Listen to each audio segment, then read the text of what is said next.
Pemirsa, diskusi kembali kami lanjutkan. Pak Kasem, saat ini artinya untuk ke depan fokus dari pemerintah Iran dan juga IRGC seperti apa menyikapi eskalasi konflik yang terjadi? Ya, saya kira kalau sebagaimana saya tadi katakan, pasti Iran tidak akan lepas tangan dari pengelolaan Selat Hormuz itu, karena Iran itu menganggap pengelolaan Selat Hormuz itu sebagai leverage yang luar biasa, dan itu sudah jadi garis merahnya Iran. Dan Iran sudah capai dari sisi masyarakat ataupun pimpinan juga militer untuk diulangi lagi perundingan dan juga gencatan senjata diserang lagi, berunding lagi. Itu tidak boleh kalau bundaran itu tidak atau circle itu tidak boleh dilakukan lagi atau dijalankan lagi. Dan ini juga Selat Hormuz itu saya kira itu pasti selamanya akan ada di bawah kekuasaan Iran. Ini pemahaman saya. Dan ini juga saya harus menambah bahwa ya pasti kalau masalah tekanan ekonomi pasti ada, masalah inflasi pasti ada. Tapi kalau kekompakan warga Iran dan persatuan yang sekarang ini kita bisa melihat di Iran karena adanya perang eksistensial, karena ada ancaman terhadap keamanan Iran itu luar biasa. Warga Iran itu sekarang sangat kompak, dan saya kira ya pasti kalau walaupun ada tekanan ekonomi, tapi masih warga Iran itu sangat semangat untuk melanjutkan perjuangannya.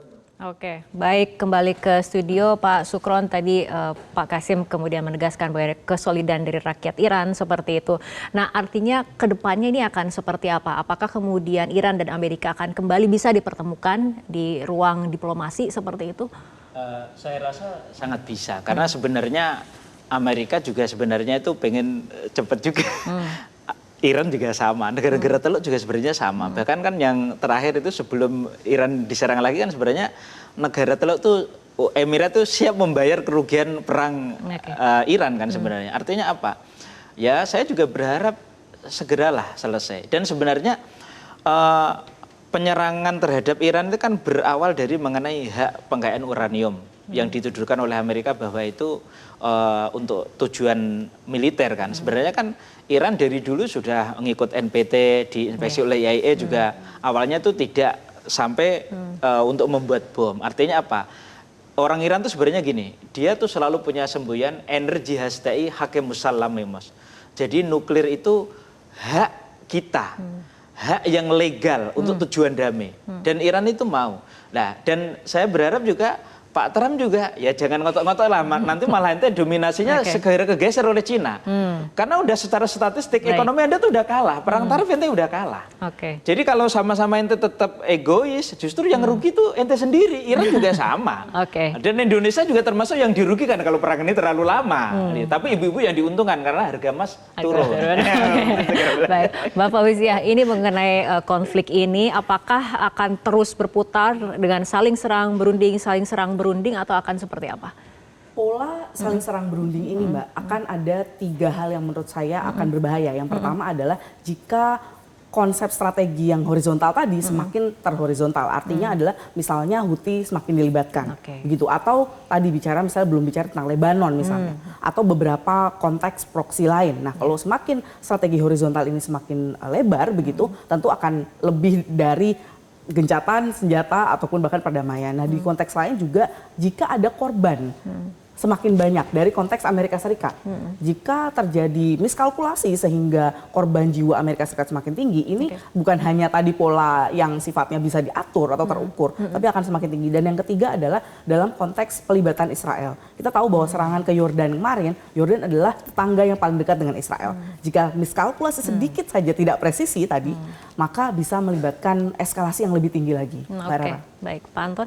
Ya, jelas korban 3 orang ini yang dari Amerika Serikat itu kemungkinan akan memberikan Trump justifikasi operasional kenapa operasi militer terus berlangsung. Sekarang udah masuk hari 9. Karena bagaimanapun juga mereka harus membangun yang namanya legitimasi bahwa kami melindungi tentara kami. Itu satu.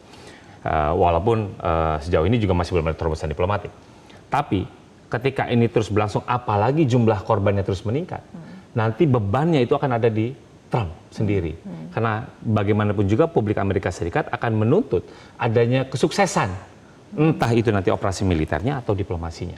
Mana itu. Dan entah itu nanti bisa cocok dan sekarang nanti Trumpnya ngamuk atau Trumpnya pusing gitu ya. Ini yang kita akan tunggu. Jadi mau nggak mau dia harus mencari. Tapi sejauh ini dia akan dia dapat legitimasi kenapa kemudian dia tetap melakukan serangan kepada Iran. Oke, baik Pak Anton, Mbak Fauzia, Pak Sukron dan juga Pak Kasim. Terima kasih telah bergabung bersama kami dalam Top Issue untuk kali ini.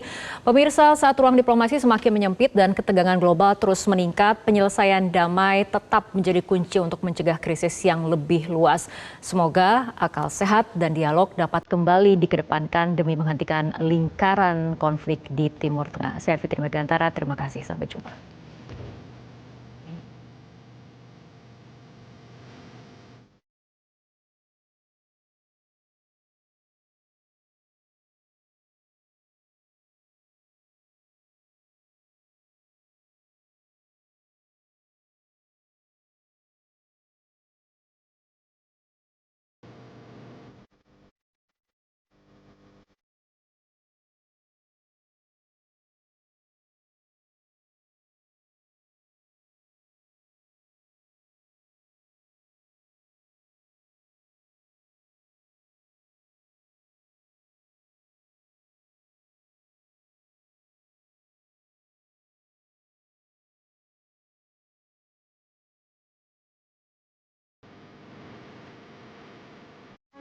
Metro TV.